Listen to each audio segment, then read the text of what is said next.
మరి నేటి అంశము జాగ్రత్తగా వినండి. చిన్న ప్రార్థన చేసుకొని ఈ అంశంను ప్రారంభించుకుందాం. గాడిద నేర్పిన పాఠం.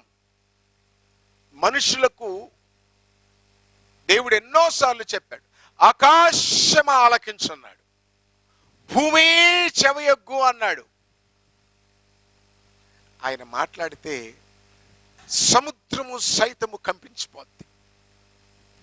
ఆయన మాట్లాడితే గాలి ఆగిపోద్ది. ఆయన మాట్లాడితే లేళ్ళు సుఖమైన ప్రసవం చేస్తాయి కష్టం లేకుండా. ఆయన మాట్లాడితే సూర్యుడా గిబియోనిలో ఆగిపో అంటే ఆగిపోతాడు. నక్షత్రమా కదులు, రక్షకుడు ఆడున్నాడంటే అది కదులుకుంటూ వచ్చేస్తుంది. మాయరోగం అదేదో గాని పశువులకు అర్థమైన రీతిలో కూడా దేవుని మాటలు మూర్ఖ జనాంగం అర్థం చేసుకోలేకపోతే దేవుడు పడుతున్న వేదన ఈరోజు మనం అర్థం చేసుకోబోతున్నాం. ఒక మాట మాట్లాడతాను, ఒరే గాడిద అంటే మీరెవరు? ఎస్ ఐఎమ్ గాడిద, ఐఎమ్ ఓకే అనేవాళ్ళు ఎవరన్నా ఉన్నారా? చెప్పండి. ఎవరినైనా మిమ్మల్ని, మీ ఇంట్లో మీ అమ్మ కూడా గాడిద లెక్క పెరిగావు, గాడిద లెక్క ఉన్నావు అంటే మీరు ఒప్పుకుంటారా? ఒప్పుకోరు. But there is a great value in the Bible for the donkey. But other side something else. గాడిద వేరు, అడవి గాడిద వేరు. ఇవన్నీ మాట్లాడుకుందాం. చిన్న ప్రార్థన చేసుకుందాం. పరిశుద్ధుడైన తండ్రి, మరొకసారి నీ పాదాల దగ్గరికి వస్తున్నాం. నేను వట్టివాడిని, కేవలం మనిషిని, ఏ మనిషి లేని పాపిని ప్రభువా. దేవా, ఈ సమయంలో నీ సన్నిధానంలో నీ ప్రియ బిడ్డల కొరకు యాచిస్తూ వారికి అర్థమయ్యే రీతిలో నీ మాటలు తెలియచేయుటకు సహాయము దయచేయమని కోరుచూ ఉన్నాను. దేవాది దేవుడవు, సర్వశక్తిమంతుడవు, మీ ఆత్మ సహాయముతో నడిపించి మీరు హెచ్చించబడి వినువారికి దీవెనకరముగాను, చెబుతున్న మా అందరికీ వింటున్న మా అందరికీ మేలుకరముగాను ఈ వాక్యము వెళ్ళి అనేకుల హృదయములను స్వస్థపరిచుదుగాను ఉంచమని యేసు నామములో అడుగుతున్నాము తండ్రి, ఆమేన్. రైట్, టుడే ఈరోజు మనము గాడిద నేర్పిన పాఠం. సో ఎందుకు ఈ మాట చెప్పాల్సింది వచ్చిందంటే, అప్పుడప్పుడు మన వాళ్ళను తిడుతున్నప్పుడు రేయ్ గాడిద అనగానే అలా అనకండి, నాకు చాలా కోపం వస్తుంది అనేస్తాం. కానీ బైబిల్లో ఒక మాట రాయబడింది. ఇక్కడున్న టెక్నికల్ స్టాఫ్లో ఒకరు బైబిల్ దగ్గర పెట్టుకొని నేను చెప్పినప్పుడు రెఫరెన్స్ను గట్టిగా చదవండి నాకు. యెషయా గ్రంథము 1వ అధ్యాయము, the book of Isaiah in the old testament, 1st chapter, 3వ వచనం ఈ విధముగా ఉన్నది.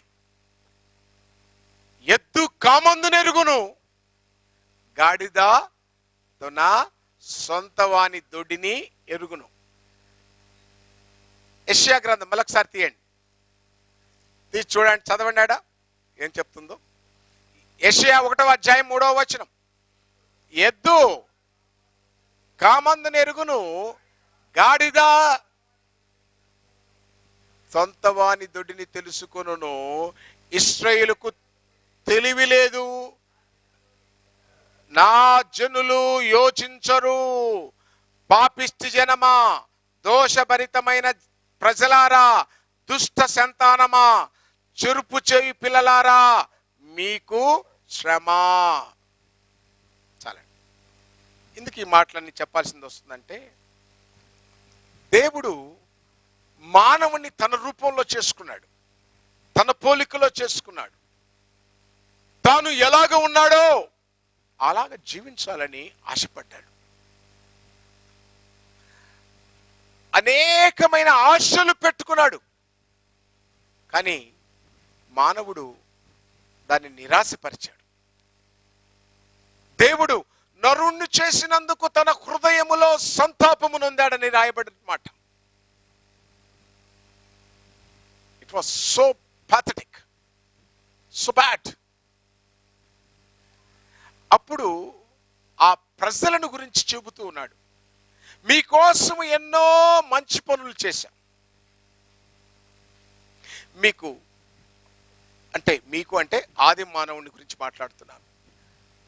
నీకు అద్భుతమైన తోట ఇచ్చాను, అందులో ఆహారమునకు పనికొచ్చే వృక్ష ఫలాలు ఇచ్చాను, జీవవృక్ష ఫలాలు ఇచ్చాను.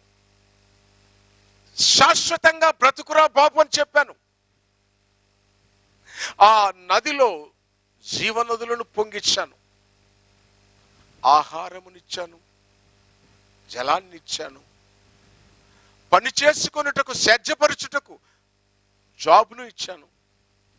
ఇంత సమకూర్చినటువంటి దేవుడి మాటను వ్యతిరేకిస్తే దేవుడు అంటున్నాడు ఇక్కడ, ఈ మూర్ఖ జనము, ఆదాము ఒకడే కాదు, ఆదాము సంతానముగా పిలువబడుతున్న అందరూ కూడా ఏ భేదము లేదు, అందరూ పనికి మాలిన వారై అన్నారు. సో ఇక్కడ చెబుతూ వస్తున్నటువంటి సందర్భంలో గాడిదాన్ని ఎందుకు పిలిచాము? గాడిద నేర్పిన పాఠం ఏంటంటే, ఓ మానవుడా, నిన్ను రూపించిన రూపకర్తకు నువ్వు తొలగ్గలేదు. ఆయన రూపంలో చేసుకున్నందుకు, he made the man in his image, but ఆయన రూపము లేకుండా ఆయన నోటి మాట ద్వారా కలిగిన జంతువులు, పక్షులు, చేపలు అంటే జలచరాలు, క్రిమికీటకాలు, ఆఖరకు గాలి, సముద్రము, నీళ్లు, పంచభూతములు ఆయన మాట్లాడితే గజగజ వణికిపోతున్నాయి. నీకెందుకురా భయం లేదు? ఎవడైనా భయపడుతున్నాడా? నిజమండి. కొన్నిసార్లు ఆవేశం వచ్చినప్పుడు అనాలోచితంగా దేవునికి భయపడకుండా కార్యాలు చేస్తాం. నేను అనేక సార్లు అలా చేసి మళ్ళా దేవుని సన్నిధానానికి పోయి ఆయన నా మనస్సులో ఉన్నటువంటి పాపమును ఎత్తి చూపినప్పుడు, కన్నీళ్లతో రిపెంట్ అయినప్పుడు ఆయన దాన్ని కొట్టివేసి తన మార్గములో మళ్ళా నడిపించేటువంటి కృపామయుడు. నిజమండి. ఎవరైనా సరే ఈరోజు నేర్చుకునే ఈ పాఠంలో మనల్ని పరిశీలన చేసుకునవలసిన అవసరత ఉన్నది. ఎవరికి వాడు. ఎదుటివానికి బోధించు నిన్ను నువ్వు బోధించుకున్నవా? మనం బోధించుకున్నప్పుడు ఎక్కువ తప్పులు చేస్తాం, మనం బోధించుకున్నప్పుడు సరి చేసుకుంటాం. సో ఇక్కడ నేర్పించబోతున్నటువంటి ఈ పాఠంలో గాడిద గురించి ఎందుకు చెప్పాల్సింది వచ్చిందంటే, ఇక్కడ జంతువులను ఉపయోగించి దేవుడు మనతో మాట్లాడుతున్నాడు. ఎద్దు కామందు నెరుగును అంటే దేవుడు నిజంగా నోరు లేని ఎద్దుల కొరకు బాధపడుతున్నాడా? కాదు. ఎద్దు, అందుకే పౌలు చెప్తాడు, కళ్ళము తొక్కు ఎద్దుకు మూతికి చిక్కము పెట్టరాదు. అయితే దేవుడు ఎద్దులను గురించి యోచించుచున్నాడా? కాదు. ఎద్దు అనగా ప్రభు రాజ్యమును కొరకు శ్రమ పడుతున్నటువంటి ప్రతి సేవకుడు ఎద్దులా కష్టపడాలి. ఎద్దు కామందు నెరుగుతుంది, గాడిద తన సొంత వాని దొడ్డిని ఎరుగును అంటే తన యజమానుని దొడ్డి ఎరుగును. గాడిద, యజమానుడు, దొడ్డి, ఈ మూడు విషయాలు మనం మాట్లాడుకుంటాం ఈ రోజున. ఎందుకు ఈ మాటలు చెప్పాల్సింది వచ్చిందంటే, నిర్గమకాండము 13వ అధ్యాయము 13వ వచనములో ప్రభు మోషేకు సెలవిస్తున్నాడు.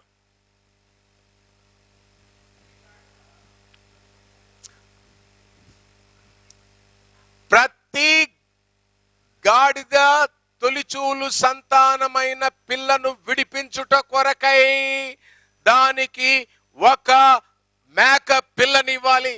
దాని ప్రతిగా మేక పిల్ల చచ్చిపోద్ది. చూడండి, గాడిదను విడిపించుట కొరు మేక పిల్ల చచ్చిపోవాలంట. ఎందుకు గాడిదంటే ఇంత ప్రేమ ఆయనకు? గాడిద, ఈ గాడిద గురించి మనం నేర్చుకోవాలంటే గాడిదకు దేవుడు తెలివినిస్తాడు, దాన్ని మాట్లాడిపిస్తాడు, దాన్ని తనకు లోబరుచుకునేలా చూస్తాడు, ఆయన చెప్పినట్టు వినేలా చూస్తాడు. కాబట్టే గాడిద కొరకు ఆయన ప్రాణం పెడుతున్నాడు. ఎవరి గాడిదని తర్వాత నేర్చుకుందాం. ఎందుకు ఇంత అంటే, బైబిల్లో ఐగుప్తు నుండి బయటికి వచ్చినటువంటి ఇశ్రాయేలు జనాంగము అరణ్యములో పడి వెళుతూ ఉన్న సందర్భములో అక్కడ ఒక రాజు, ఒక పనికి మాలినటువంటి ప్రవక్త బిలాము, సోదెగాడు ఉన్నారు కదా ఇవాళ రేపు సోదెగాళ్ళు. అలా ఒక సోదెగాడిని పిలుచుకొచ్చి దేవుని జనాంగమును శపించాలని, దేవుని ప్రజలను కష్టపెట్టాలని, దేవుని సమాజాన్ని ఇబ్బంది పెట్టాలని ఆ బిలామును తీసుకొని వస్తే ఆ బిలాము యెహోవా దగ్గర విచారణ చేశాడంట. యెహోవా, నేను ఈ జనాన్ని శపించవచ్చా? దేవుడు నిన్ను సేవకుడిగా ఎంచుకుంటే దేవుని జనాంగాన్ని శపించకూడదు. దుష్టుని శపించాలి, దొంగను శపించాలి, అబద్ధ ప్రవక్తను శపించాలి, సాతాను సంబంధీకులను శపించాలి. ఎందుకంటే బైబిల్ చెప్తున్నది, సాతాను వాని దూతలను అగ్నిలో పడవేదురుగాక అని. కాబట్టి వాని దూతలను శపించడం. బట్ దేవుని ప్రజలను, దేవుని సేవకుని అంతకుముందు వారం నేర్చుకున్నాం దేవుని సేవకుని గురించి. దేవుని నిజ సేవకుని, కష్టపడినట్టు దేవుని కోసం శ్రమపడేటువంటి వారు వేరు, ఇది ఏదో పుస్తకంగా నేర్చుకొని బతుకుదెరువుగా బతికేటోళ్ళు వేరు. ఎందుకు ఈ మాట చెప్తున్నానంటే, ఈరోజు ఒక యథార్థ సంఘాన్ని చెప్తాను. నీకు ఉదయాన్నే వాట్సాప్లో పంపించాను హరి, ఇంకా మన ఫ్రెండ్స్కి కూడా పంపించాను. నేటి దొంగ సేవకులు యూట్యూబ్లలో వచ్చి, టీవీలలో వచ్చి, ఈ లాక్డౌన్ సమయంలో అనేక మంది పేద సేవకులు ఊర్లలో ఉన్నారు, వాళ్లకు మేము డబ్బులు పంపిస్తాము, మీరు మాకు డబ్బులు పంపియండి అని చెప్పి నెంబర్లు ఇచ్చారు. గూగుల్ పే అండ్ ఇంకోటి ఏంటది ఫోన్పే ఇచ్చారు వాళ్ళకి పంపించమని.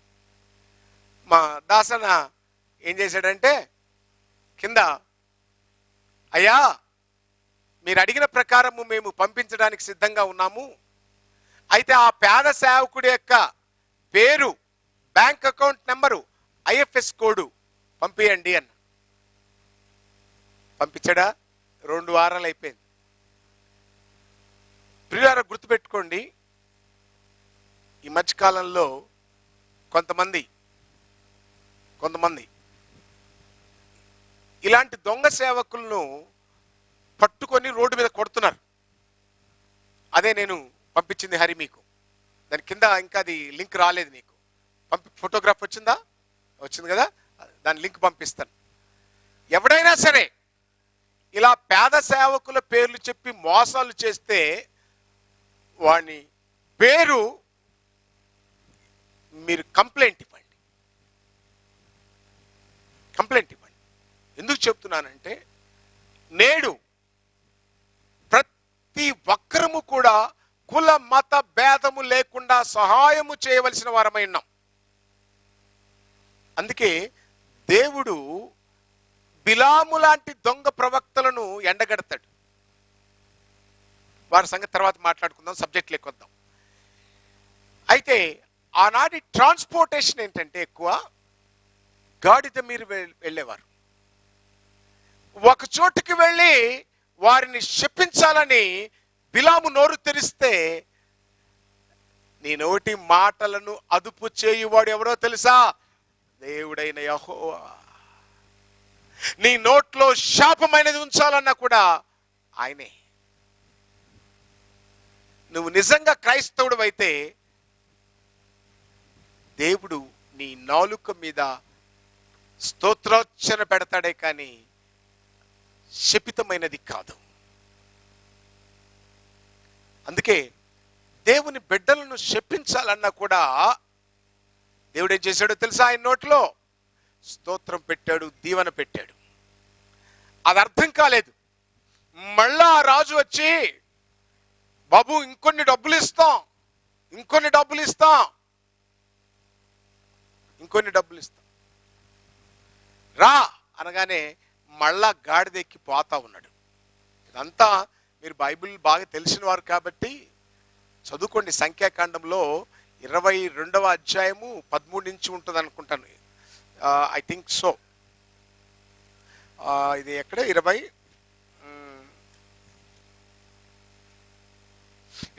అధ్యాయం 28వ వచనం నుంచి 13 నుంచి 28 వచనాల వరకు చదువుకోండి.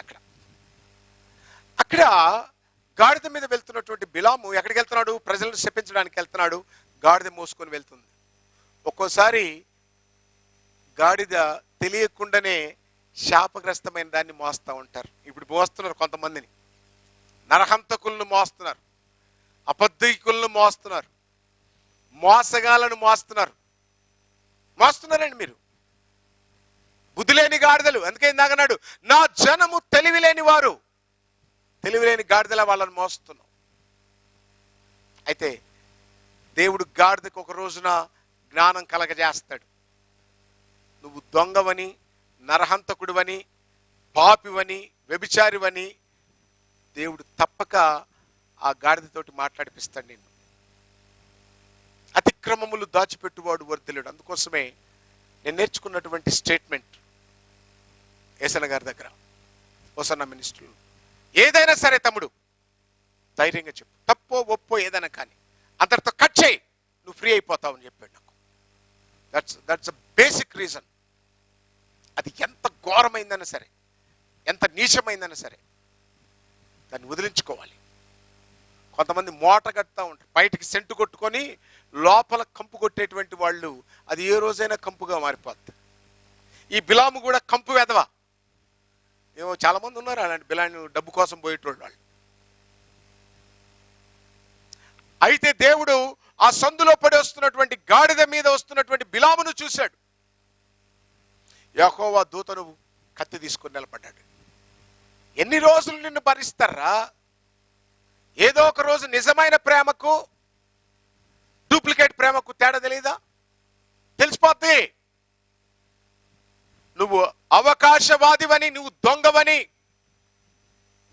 నీ నకిలీ రూపమో దేవుడు బయటికి చీల్చివేస్తాడు. ఆ రోజు నువ్వేం చేయలేవు.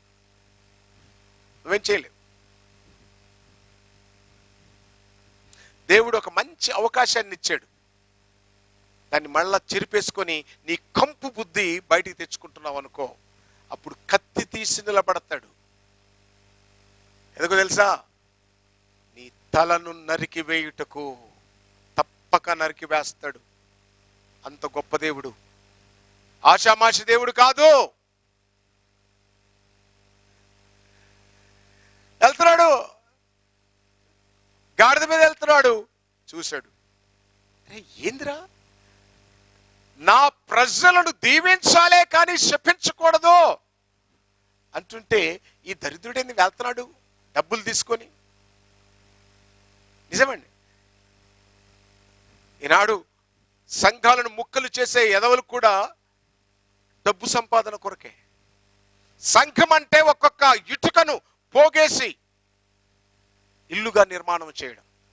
సవాలు చేసి చెప్తున్నా, ఒక్క సంఘములోనికి వెళ్ళి ఒక్క ఆత్మను నేను దొంగతనం చేసుకొచ్చినట్టు కానీ చీల్చినట్టు కానీ ఎవడైనా ప్రూవ్ చేస్తే ఈ మందిరాన్ని ఇచ్చేసి వెళ్ళిపోతా. ఉట్టి చేతులతో బయటకు వచ్చినాం. దేవుడు గాడిదతో మాట్లాడుతాడని తెలిసి, ప్రభువా, ఏ జీవితంలో ఏ అర్హత లేని దుర్మార్గుని నాతో మాట్లాడయ్యా అన్నప్పుడు దేవుడు మాట్లాడతాడు తప్పకుండా. వెంటనే ఆ గాడిద, అయ్యా బిలాము, ఎందుకయ్యా నన్ను కొడుతున్నావు, ఎందుకయ్యా నన్ను హింసిస్తున్నావు, ఇన్ని రోజులు నేను మొయ్యలేదా నిన్ను, ఇన్ని రోజులు నీకు సహాయము చేయలేదా అంటే, వాడు దాన్ని దూషిస్తూ, దాన్ని అవమానపరుస్తూ, దాన్ని ఎన్నో రకాలుగా మాట్లాడుతున్నటువంటి మాటలన్నీ కూడా మీరు దాంట్లో చదువుకోండి, చదవాలి, బైబిల్ చదవాలి. ఉత్తుతగిన జ్ఞానం రాదు. ఊరికి విశ్వాసిగా వస్తున్నాం అనుకోండి, యాజ్ గోయింగ్ యాజ్ కమింగ్ అంటే, ఆ రైల్ స్టేషన్లో షంటింగ్ ఇంజన్ ఉంటుంది, చూసుకుని ముందు పోతే మళ్ళీ ముందు పోతే వెనక్కి వస్తుంది, ఎప్పుడు పోదు. దాని బతుకులాగానే మీ బతుకుంటుంది. Read the Bible day and night. దప్పిక రావాలి. సో ఎప్పుడైతే ఆ మాటలతో పాటు, అయ్యా నా యజమానుడా, అక్కడ ముందు చూడరా బాబు, ముందు చూడరా, ఏడిపోతాను నేను, ముందు చూపు లేని ఎదవా, ముందు చూపు లేని మందమతులు, కాళ్ళ చూపులు చూసుకుంటారు. ముందు చూపు లేని ప్రతి వాడుకి కలిగే నష్టము యెహోవా దూత ఖడ్గము పట్టుకొని శిరఛేదనము చేస్తుంది. గాడిదకి అర్థమైంది దేవుని మాటలు, కానీ మూర్ఖుడికి అర్థం కాలేదు. ఎద్దు కామందు నెరుగును, గాడిద తన సొంత వాని దొడ్డు నెరుగును. ముందు కదలేదు. ప్రభువా, బిలాము లాంటి దుర్మార్గపు సేవకుడి కాకుండా నీ స్వరము వినే గాడిదల నన్ను మార్చయ్యా, నీ స్వరమును గ్రహించే గాడిదల మార్చయ్యా. అడగండి నీ స్వరమును. ఎందుకంటే ఈ గాడిదను మార్క్స్ వార్త 11వ అధ్యాయంలో చూసినప్పుడు 3వ వచనములో యేసుక్రీస్తు ప్రభువారు తన శిష్యులకు చెప్తున్నాడు. 2వ వచనం చూడండి. మార్క్స్ వార్త 11వ అధ్యాయము 2వ వచనములో, బెతనీ అనేటువంటి గ్రామమునకు వెళ్ళినప్పుడు అక్కడ కట్టివేయబడినటువంటి, బెతనేనా 11వ అధ్యాయము మార్క్స్ వార్త,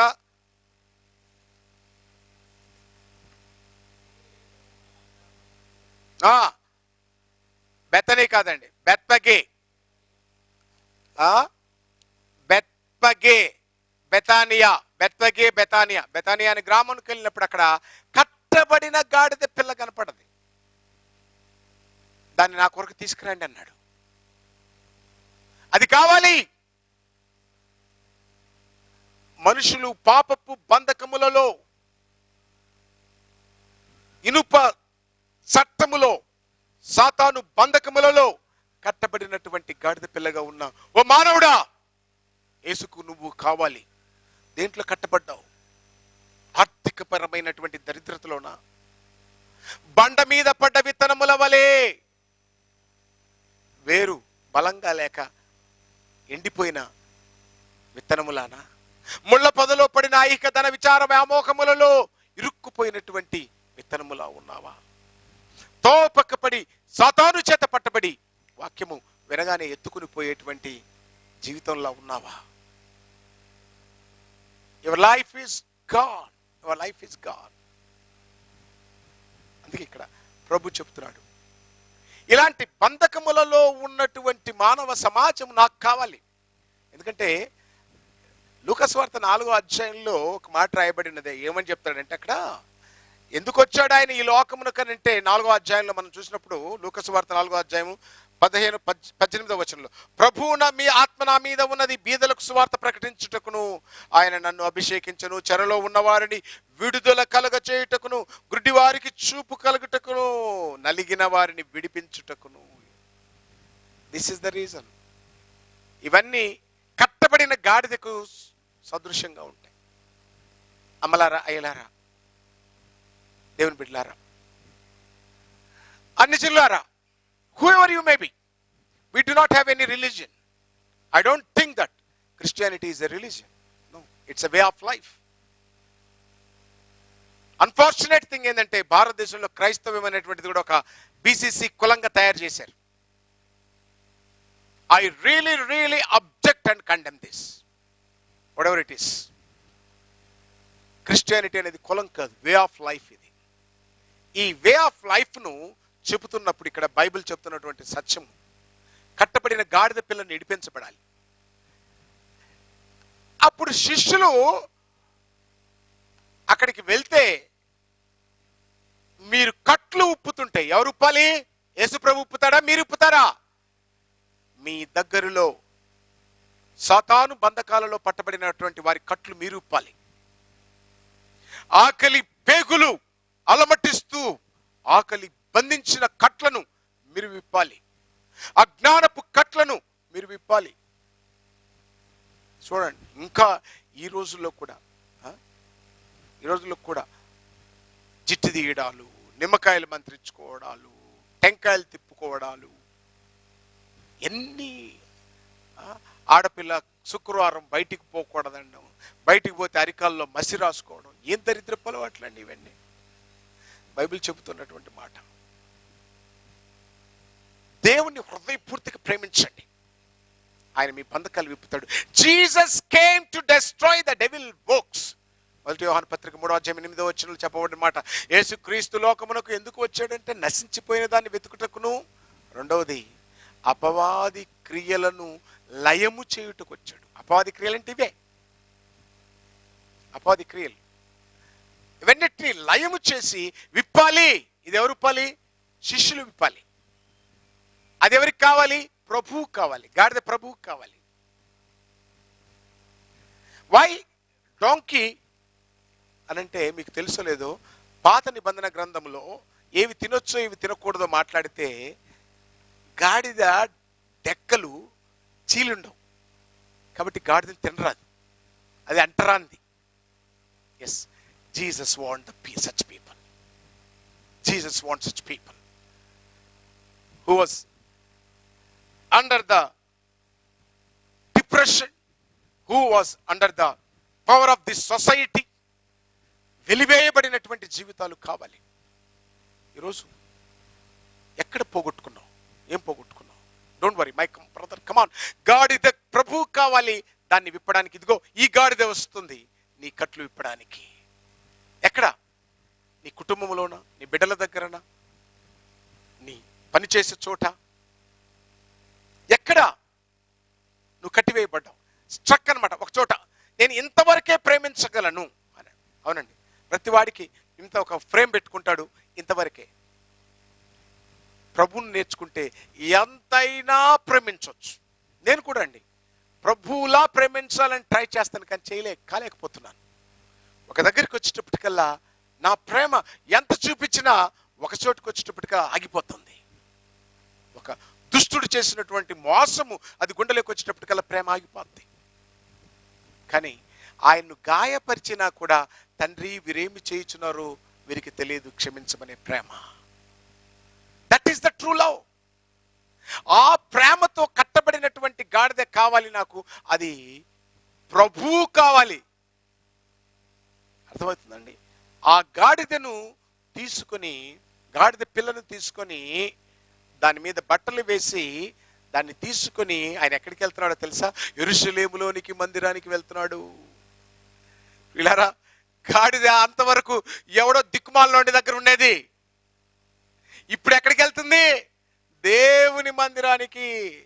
ఎప్పుడైతే నువ్వు విడిపించబడ్డావో, ఎప్పుడైతే నీకు శ్రమ నుండి విడుదల కలిగిందో, ఎప్పుడైతే నువ్వు ఆర్థిక దరిద్రత నుండి బయటకు వచ్చావో, ఎప్పుడైతే నీ యొక్క స్థితి పతనం నుండి పైకి లేచిందో, ఎక్కడికి రావాలి? మళ్ళా గాడిదలతో తిరగడానికి పోకూడదు. అడ్డగాడిదలు అవి అడవి గాడిదలు, తర్వాత మాట్లాడుకుందాం. మందిరమునకు వచ్చేటువంటి స్థితి నీకు ఏర్పడాలి. అడ్డగాడిదలతో తిరగకూడదు. అవి అడవి గాడిదలు. అవి పైకి భక్తి గలవారి వలె నటించుచు భక్తిలోని శక్తిని కాక డబ్బు కోసం తిరిగేటువంటివి. నువ్వు ప్రూవ్ చేయమన్నా కూడా చేస్తాను అలాంటి అడవి గాడిదలు. అవి డబ్బు కోసమో కాదు. ఎందుకు ఈ మాటలు చెప్తున్నానంటే, ఒక కమిట్మెంట్ కలిగిన సేవకుడు కావాలి. సేవ నిమిత్తము నా శత్రువు కూడా నా గురించి ఏమని సాక్ష్యం ఇస్తాడో తెలుసని మీకు? ఆయనకు సంఘము తర్వాతనే భార్య బిడ్డలు. సంఘము కొరకు చావడానికైనా చంపడానికైనా ఎనికిపోవడం చెప్తారు. శత్రువు చెప్తాడు నా గురించి. ఎందుకు ఈ మాటలు చెప్తున్నానంటే, ప్రభు కొరకు అలా జీల్ కలిగి బ్రతకాలి. అలాంటి గాడిదలే ఎక్కడికి వెళ్తాయి? యెరూషలేముకు, అంటే దేవుని మందిరానికి వెళ్తాయి. ఈ గాడిద, విడిపించబడినటువంటి గాడిద ఎక్కడికి వెళ్ళాలి? దేవుని మందిరం, దేవుని సంఘమునకు వెళ్ళాలి. అందుకోసం అక్కడ రాయబడ్డది, గాడిద తన సొంతవాని దొడ్డినెరుగును. గాడిద సొంతవాడెవరు? దాని యజమానుడెవరు? ఈ గాడిద యజమాని ప్రభు. ఆ ప్రభు యొక్క దొడ్డినెరగాలి. దొడ్డినెరగాలి. ఏంటి దొడ్డి అంటే అర్థము? బైబిల్లో కళ్ళమన్నా, దొడ్డి అన్నా, ద్రాక్షవల్లి అన్నా, ద్రాక్ష తోట అన్నా సంఘము అని అర్థం. వాళ్ళు చెప్తున్నాను, కళ్ళమన్నా, ద్రాక్షవల్లి, ద్రాక్ష తోట అన్నా, లేక దొడ్డి అన్నా. ఎందుకంటే బైబిల్ రాయబడ్డది. యోహాను సువార్త 10వ అధ్యాయం మొదటి వచనంలో చూసినప్పుడు, ద గాస్పెల్ ఆఫ్ జాన్ 10వ అధ్యాయము మొదటి వచనం తీయండి. అక్కడ ప్రభు ఏం చెప్తున్నాడంటే, ఈ దొడ్డివి కాని గొర్రెలు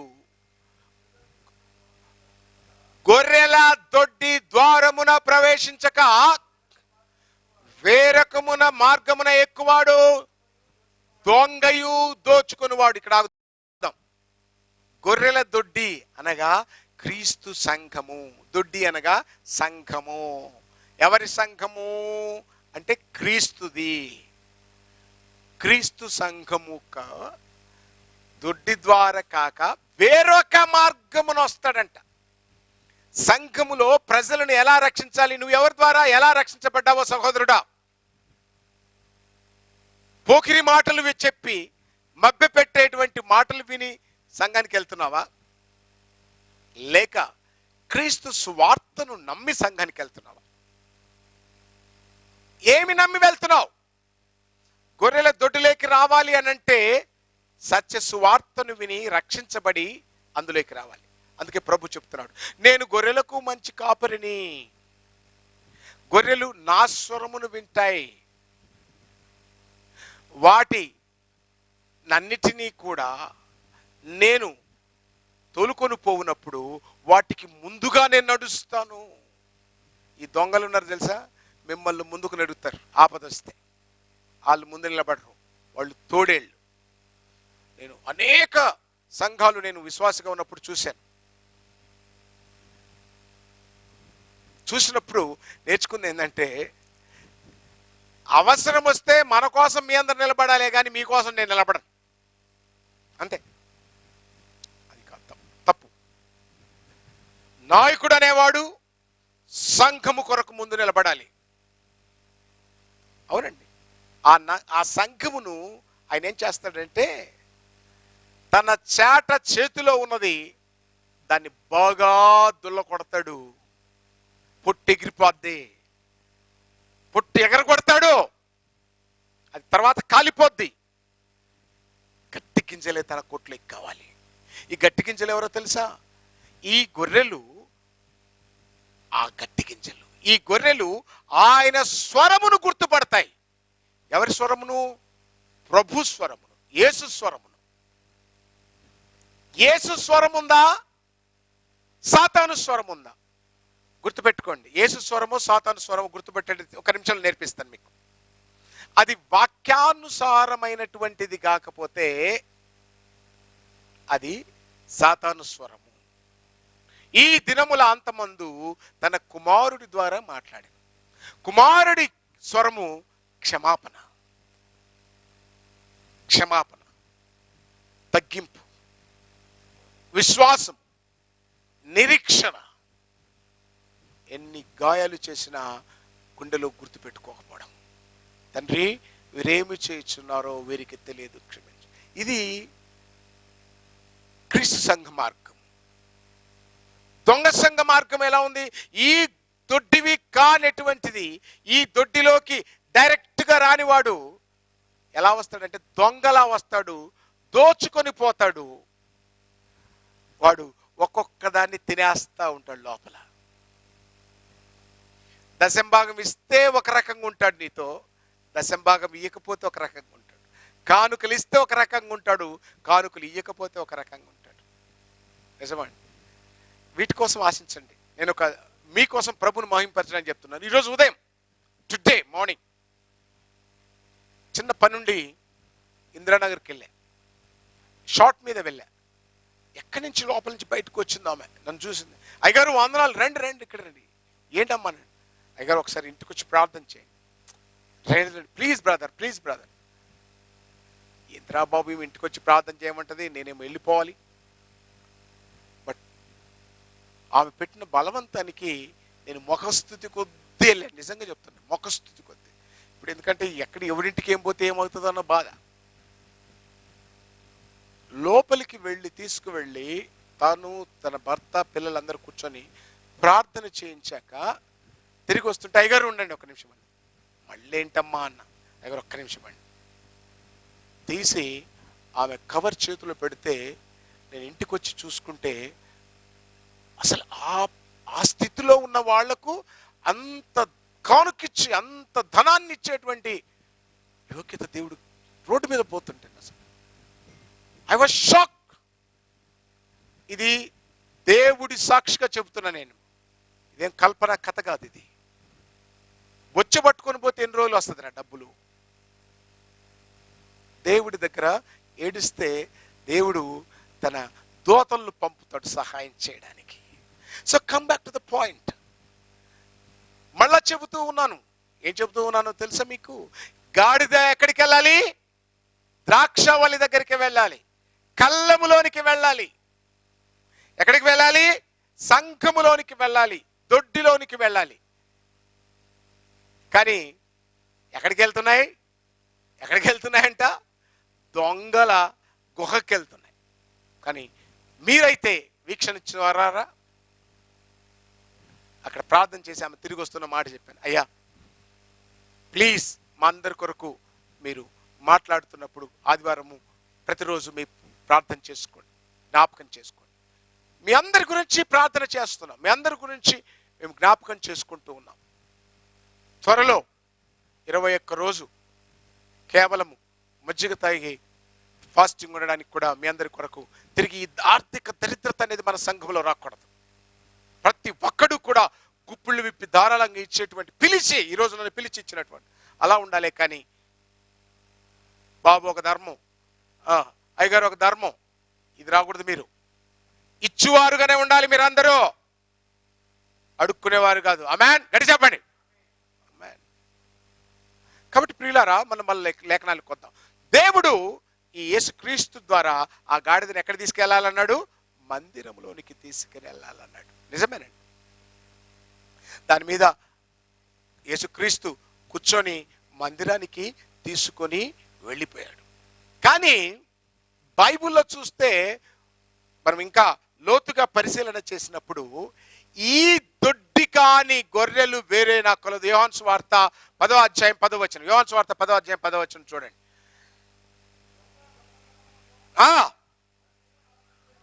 వచ్చును కానీ మరి దేనికి రాడు? గొర్రెలకు జీవము కలుగుటకును అది సమృద్ధిగా కలుగుటకును నేను వచ్చి తిని మీతో నిశ్చయముగా చెప్పుచున్నాను, నేను గొర్రెలకు మంచి కాపరిని. మంచి కాపరి గొర్రెల కొరకు ప్రాణం పెట్టును. జీతగాడు. ఈ మధ్యన నాకు బాధ అనిపించింది. ఈ మధ్యన లాక్డౌన్ అని చేస్తుంటే గృహదర్శనాలకు పోతున్నాడు పిల్లాన్ని వేసుకొని. పిల్ల వేసుకుని గృహదర్శనానికి వెళ్తున్నాడు. ఏంద్రా అని బైబిల్ పెట్టుకొని సంకలం. ప్రార్థన అయినాక ప్రార్థన, ఈ వాక్యము అమ్మ ప్రార్థన అంటే ఏమైంది దీంట్లో పెట్టమని. జీతగాడు ఆడు. మంచి గొర్రెల కొరకు ప్రాణం పెట్టు. నువ్వున్న చోటే ఉపవాసం ఉండి నీ ఆత్మల కొరకు ప్రార్థన చేయి. ఆత్మలు పంపించేది దేవుడు. సమ్ టైమ్ బ్యాక్ దుర్మార్గులు పన్నిన కుట్రలో ఇక్కడ 15 మంది కూడా, 100 మంది ఉండే సంఘము 15 మంది లేకుండా వెళ్ళిపోయింది. అబద్ధాలు పుకారులు చేసినప్పుడు, మోసం చేసినప్పుడు, అన్యాయం చేసినప్పుడు, వెన్నుపోటు పొడిచినప్పుడు. కానీ ఏమనలేదు. ఇదే స్టేజ్ మీద గట్టిగా నీళ్లు తాగి పడుకున్నా. మరి మీ అందరు సాక్ష్యం కదా ఇక్కడ ఉన్న అందరు, ఏమా మీరు కాదు?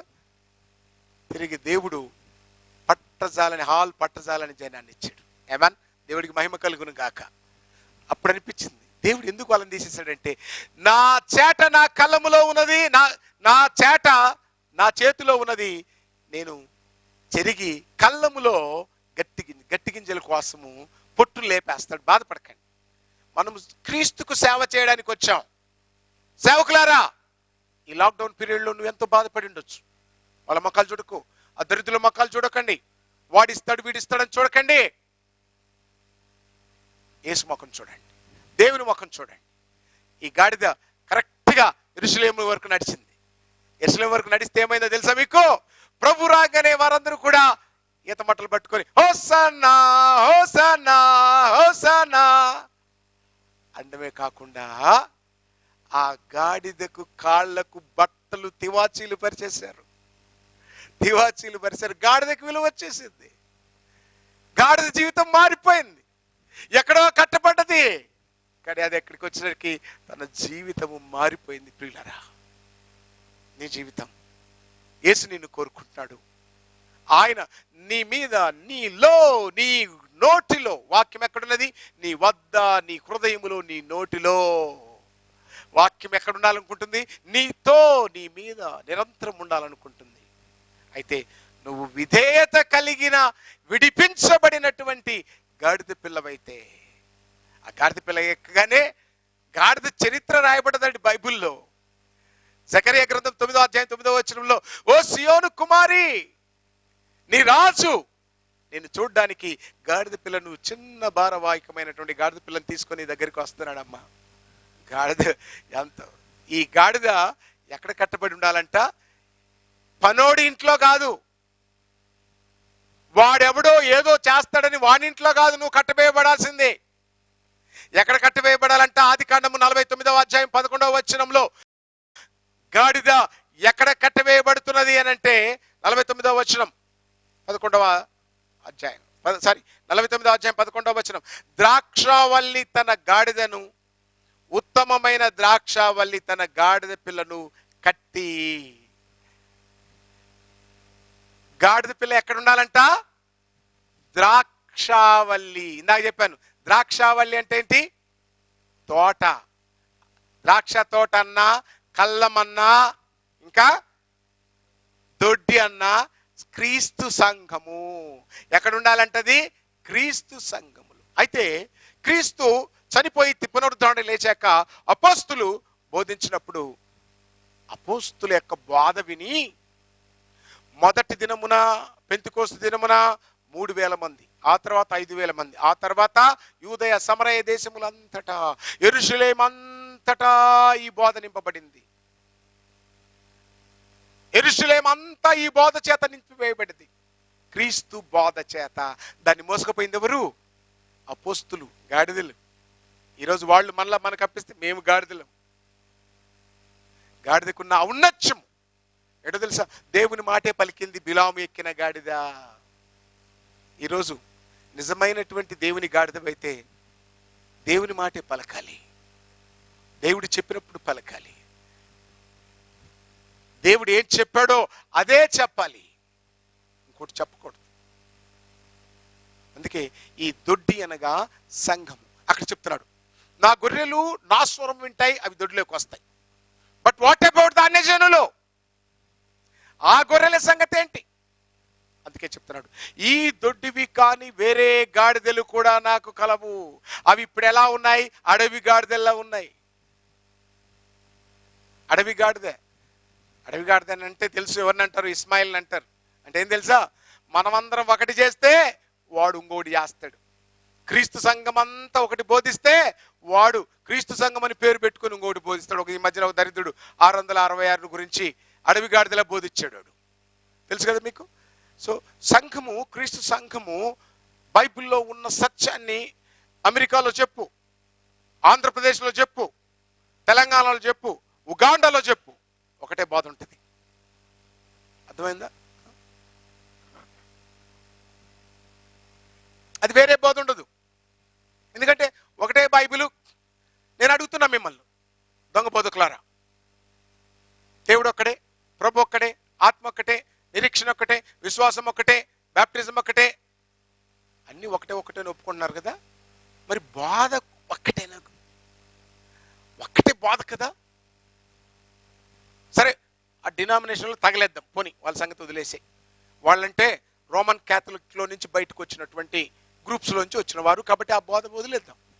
బట్ నువ్వు నేను క్రీస్తు సంఘం కదా అంటున్నావు కదా. నువ్వు క్రీస్తు సంఘం అన్నప్పుడు మరి క్రీస్తు సంఘము, క్రీస్తు డాక్ట్రిన్, క్రీస్తు బోధించినటువంటి బోధ, the doctrine of the apostles which was given by the Jesus Christ himself, why you are avoiding? ఘనత కొరక? నీ ఐఆమ్ ఫుల్ అనుకుంటున్నావా? కాదు. అందుకే ఇక్కడ చెప్తున్నాడు, గాడిద క్రీస్తు సంఘమునకు నడిపించబడితే, దేవుని ఆలయమునకు నడిపించబడితే అది దేవుని బోధ నేర్చుకుంటుంది. ఇప్పుడు దేవుని బోధ నేర్చుకున్నటువంటి వారు ఆలోచించాల్సింది ఏంటంటే, యేసుక్రీస్తు చెప్పే బోధ. ఈ దొడ్డివి కాని, ఈ సంఘము కాని వారు ఉన్నారు అన్యులో, వాళ్ళని ఏం చేద్దాం? వాళ్ళని నేను పట్టుకురావాలి. వాళ్ళని పట్టుకురావాలంటే నేనేం చేయాలి? మీరు సర్వలోకానికి వెళ్ళాలి, సర్వజనులకు మీరు సువార్త చెప్పాలి. అందుకే చెప్తాడు యోహాను సువార్త 15వ అధ్యాయంలో 1వ వచనం, నేను నిజమైన ద్రాక్షావల్లిని, నా తండ్రి వ్యవసాయకుడు, మీరు నాలో తీగలు. ప్రతి తీగ. ఇంకా రోమపత్రిక 11వ అధ్యాయము మీరు చదివినట్లయితే ఇట్స్ అ వండర్ఫుల్ సబ్జెక్ట్ అండి. ఎప్పుడన్నా ప్రీచ్ చేస్తాను. అంటుకట్టుబడే విధానం గురించి చెప్పుకున్నప్పుడు చాలా అద్భుతమైనటువంటి రసవత్తరమైనటువంటి మెసేజ్ అది. అనేక మంది పాస్టర్లు మిస్లీడ్ చేసేటువంటిది, సత్య సంఘము సరిగా బైబిల్ చెప్పినటువంటి మాట ప్రకటించేది. రోమపత్రిక 11వ అధ్యాయము ఎండ్ వరకు అంటుకట్టుబడుట అనేటువంటి దాని గురించి నేర్చుకునేటప్పుడు ఇక్కడ చూసినప్పుడు, నేను నిజమైన ద్రాక్షవల్లిని, నాలో తీగలు మీరు. మరి ఇప్పుడు యేసుక్రీస్తులో మనము తీగలు కావాలి. అన్యులమైనటువంటి మనము ఒకప్పుడు ఎఫెసీయులకు రాసిన పత్రిక 2వ అధ్యాయం 11వ వచనం నుంచి చూసినట్టు, ఒకప్పుడు మనము యూదులతో సహపౌరులం కాదు, దేవుడు లేని వారము, పరిజనులము, వాగ్దానము లేని వారము, నిబంధన లేని వారము, ఏ దొడ్డి లేని వారము. ఎక్కడ పుట్ట, ఎక్కడ చెట్టు, ఎక్కడ గుండు, ఎక్కడ నిమ్మకాయ, ఎక్కడ టెంకాయ, ఎక్కడ నీ బొంద, ఆడికి పోతూనే ఉన్నాం. నిజమండి. అక్కడున్న వాళ్లకు భయపడి, ఒక మాంత్రికునికి భయపడి తలకాయ ఉంచుకుంటే వాడు నెమలికలు చేసి పట్టా పట్టా కొడతా ఉంటాడు. ఏందో వీడికి ఏదో జరిగిపోయినట్టు ఫీలింగ్. హృదయపు నందరి మార్పు చేత ఒకప్పుడు దూరస్థులమైనటువంటి అడవి గాడిదలమైనటువంటి మనలను క్రీస్తు రక్తము వలన, క్రీస్తు రక్తము చేత, క్రీస్తు శరీరమందలి అవయవములై శరీర సంబంధమైనటువంటి సున్నతి కాక ఆత్మ సంబంధమైన సున్నతి హృదయమునందు కలిగుట చేత మనము దురస్థులమైన మనము క్రీస్తు యేసు వలన, క్రీస్తు రక్తము వలన యూదులతో సమాన వారసులమై దేవుని బిడ్డలమై ఉన్నాము. Praise Lord. దేవునికి మహిమ కలుగును గాక. ఆమేన్. ఇది ద మిస్టరీ. అందుకే 3వ అధ్యాయం 8వ వచనంలో చెప్పబడినటువంటి మాట, దేవుని జ్ఞానము ఇక్కడ తెలియబడుతుంది. 6వ వచనంలో చెప్తున్నాడు, the mystery of the God. దేవుని మర్మం అంటే ఏంటి? అది రివీల్ అయింది. ఏంటి? ఇక అన్యులని, యూదుడని, గ్రీసు దేశస్థుడని భేదం లేదు. We are all one in Christ. ఒక దొడ్డి వారమై ఉన్నాము. ఎద్దు కామందు నెరుగును, గాడిద తన సొంత వాని దొడ్డిని. గాడిద అన్యజనులైనటువంటి మనము, తెలివి లేని వారు, మూర్ఖులైన వారు, పశుప్రాయులు, వీళ్ళందరినీ గాడిదలతో పోల్చాడు. ఇప్పుడు ఆ గాడిద కట్టబడి ఉంది. దాన్ని విడిపించగానే అది ప్రభువుకు పనికొచ్చింది. ఎప్పుడైతే ప్రభువుకు పనికొచ్చిందో ఆ గాడిద జాతకం మారిపోయింది. దానికి రెస్పెక్ట్ వచ్చింది. దాని కాళ్ళ కింద బట్టలు పరవేయడం జరిగింది. దాన్ని గణపరచడం జరిగింది. ఓసన్నా ఓసన్నా ఓసన్నా అంటుంటే గాడిద కూడా ఇట్లా చెవులు వేసుకొని పోతా ఉంది ప్రభుని. వాడే అర్థమవుతుందండి ప్రియులరా? యేసుక్రీస్తు కట్టబడిన గాడిద కావాలి. ఆ గాడిద బిలాము దగ్గర గాడిద దేవుని మాట విన్నది. అడవి గాడిదలు వినవు. అది ఊపిరి సలుపగా, అది ఊపిరి విడవగా దానికి కలిగిన దుర్మార్గము దాన్ని ఎవ్వడు ఆపలేడు. వీళ్ళెవరో తెలుసా? బైబిల్ చెప్తున్నది 1 యోహాను పత్రిక 2వ అధ్యాయం. వీరెవరో కాదు. వీరెవరంటే 2వ అధ్యాయం 18వ వచనంలో, చిన్నపిల్లరారా ఇది కడవరి గడియని మీరెరుగు, క్రీస్తు విరోధులు వచ్చుచున్నారని మాట వింటిరి కదా. ఇప్పుడును అనేకమైన క్రీస్తు విరోధులు బయలుదేరి ఉన్నారు. ఎక్కడి నుంచి బయలుదేరినారు? వారు మనలో నుంచే బయలుదేరారు. చూడండి ఇక్కడ 19వ వచనం, వారు మనలో నుండే బయలు వెళ్ళిరి కానీ వారు మన సంబంధులు కారు. ఫినిష్. ఎట్టి దుర్మార్గులను మీ ఇంట చేర్చుకున్నా, అట్టి దుర్మార్గులకు మీరు రెస్పాండ్ అయినా మీరు కాలేది అగ్నిలోనే. వీరు మన సంబంధులు కాదు. క్రీస్తు బోధన అంగీకరించిన వారు కాదు. వీళ్ళు గాడిద పాట నేర్పుతుంది. ఏమని? ప్రభువుకు లోనైన వారు, ప్రభువుకు లోబడిన వారు, ప్రభు స్వరమును గుర్తుపట్టిన వారు. ఒక పాట రాశాను, బిలాము మార్గము నే కోరుకోను, ఎందుకనగా ఆడు డబ్బులు కోసము నశించిపోయాడు. వాడు దేవుని స్వరమును గ్రహించలేదు. బిలాము మార్గములో వెళ్ళిన వాడు దేవుని స్వరమును గ్రహించలేడు.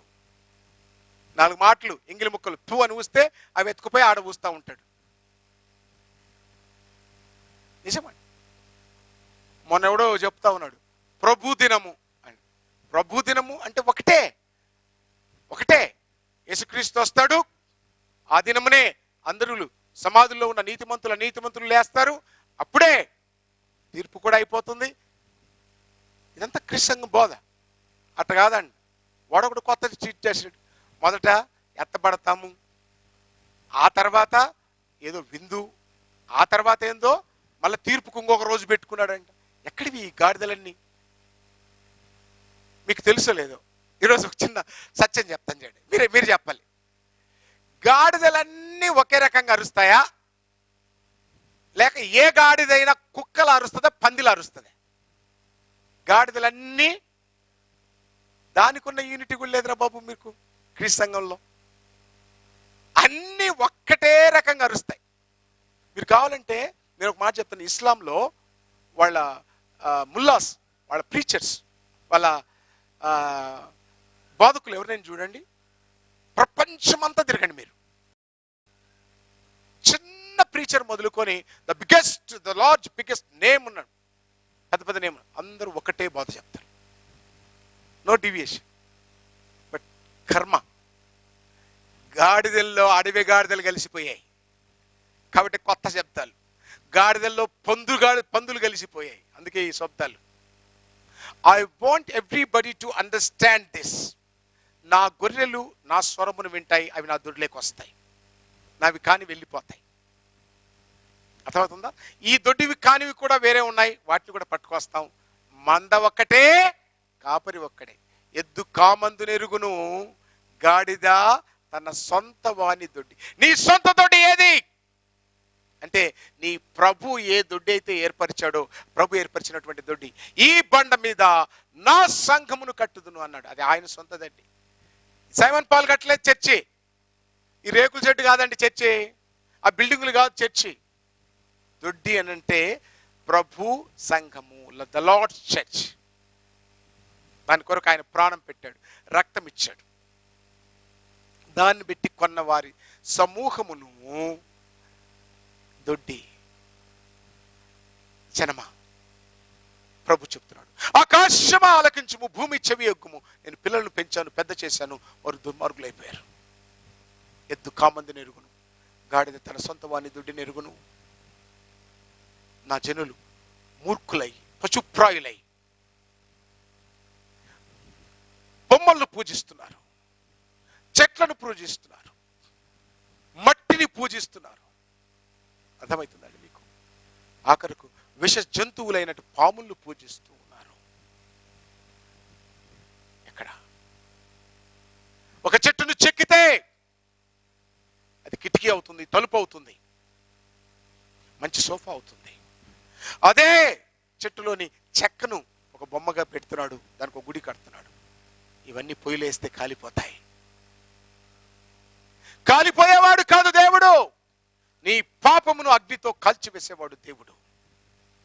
కట్టబడినటువంటి గాడిదను విడిపించి మనకు ఒక గుణపాఠం నేర్పిస్తున్నాడు. దేవాలయానికి వస్తే, సంఘమునకు వస్తే, క్రీస్తు సంఘమునకు వస్తే, గచ్చిబౌలి క్రీస్తు సంఘము, మీకు ఏ డౌట్లు ఉన్నా అడగండి, ఏదున్నా అడగండి, ఏ ప్రశ్న అయినా కూడా బైబిల్ నుంచి ఆన్సర్ చెప్తున్నాం. ఇప్పటి వరకు చెబుతూనే ఉన్నాం. Never be stopped. This is the only one church. అంటే గచ్చిబౌలిలో ఓన్లీ వన్ చర్చ్ అనుకొని మళ్ళీ అట్లా ఆలోచించేటోళ్ళు. Only one church throughout the world. సర్వలోకములో ఒకటే సంఘము క్రీస్తు స్థాపించినది.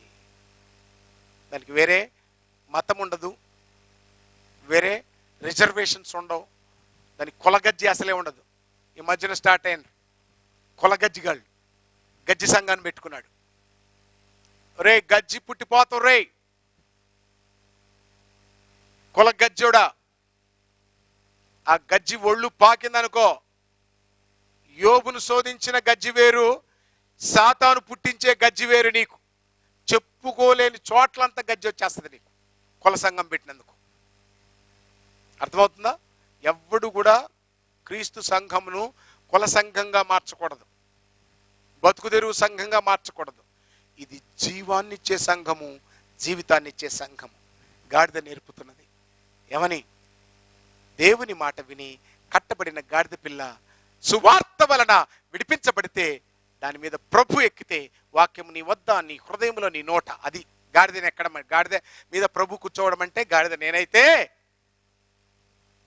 నా మీద అంటే నాలో, నా వద్ద, నా నోట ఏముండాలి? వాక్యము. ప్రభు ఉన్నాడు నా మీద.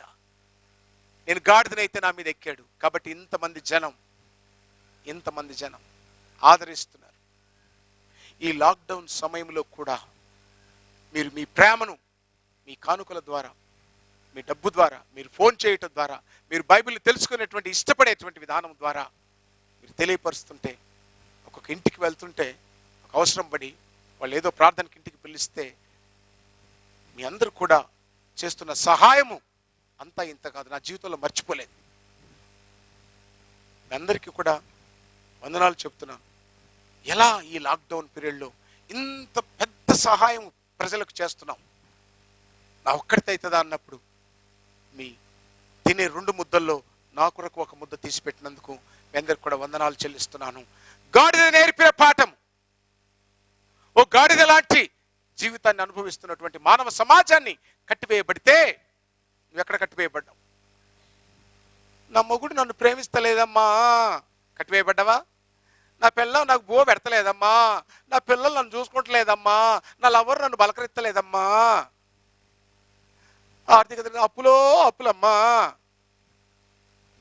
ఏం చేసిన మట్టి పట్టుకుని, బంగారం పట్టుకుంటే మట్టి అయిపోతుందమ్మా. ఇవే కొంతమంది బోధకులు ఎంత ప్రయాసపడతారో. దొంగ ప్రయాసం తెలుసు నాకు. నీ దొంగ ప్రయాసానికి దేవుడు ఖచ్చితంగా నిన్ను ఆడే కట్టేసి వదిలేసేస్తాడు. అయితే దొంగ ప్రయాసంగా పడే అడవి గాడిదను అడవిలో వదిలేస్తాడు, అది వాతులు పడేలా శిక్ష పడుతుందంట. బట్ ఇక్కడ ఉత్తమ ద్రాక్షావల్లి కట్టేసుకుంటాడంట తీసుకొచ్చుకొని. ఆ ఉత్తమ ద్రాక్షావల్లి ఎవరు? ప్రభువైన యేసు. ఇందాక చెప్పాను కదా, అది కానీ 49:11. నువ్వు యేసుతో కట్టబడి ఉన్నావా, లేక అడవిలో విచ్చలవిడిగా తిరుగుతున్న గాడిదగా ఉన్నావా? ఈ గాడిద నేర్పుతున్న పాఠం, ప్రభును మోయి గుడిలోకి వెళ్తావు, సియోనుకు వెళ్తావు. ప్రభువును మోయడం విడిచిపెట్టి అడవి గాడిదకి అయ్యావా, నరకంలోనికి వెళ్తావు. ఇదే గాడిద నేర్పే పాఠం. మళ్ళీ చెప్తున్నాను, ఈ గాడిద సొంత వాని దొడ్డి తెలుసు. తెలుసా లేదా నీకు? దొడ్డి తెలుసా లేదా? తెలియకపోతే ఈరోజు మమ్మల్ని సంప్రదించండి. మీ కొరకు దివారాత్రులు బైబిల్ చెప్పడానికి సిద్ధంగా ఉన్నాం. అది క్రీస్తు రక్తము చేత ఏర్పరచబడ్డ ఒకటే సంఘము, అదే దొడ్డి, అదే కళ్ళము, అదే ఉత్తమమైన ద్రాక్షవల్లి. అందులో నువ్వు కట్టబేయబడి ఉండాలని, అందులో నివసిస్తేనే నీకు నిత్య జీవమని ఈ గాడిద నేర్పుతున్న పాఠం. అందరికి వందనాలు. Thank you very much. చిన్న ప్రార్థన చేసుకుందాం. పరిశుద్ధుడా, ఈ మాటలు విన్న ప్రతి ఒక్కరూ కూడా ఉత్తమమైనటువంటి ద్రాక్షావల్లికి కట్టివేయబడినటువంటి గాడిద పిల్లవలే ఉండుటకు, నీలో మేము ఎదుగుటకు సహాయము దయచేయమని యేసు నామములో అడుగుతున్నాము తండ్రి. ఆమెన్. అందరికి వందనాలండి.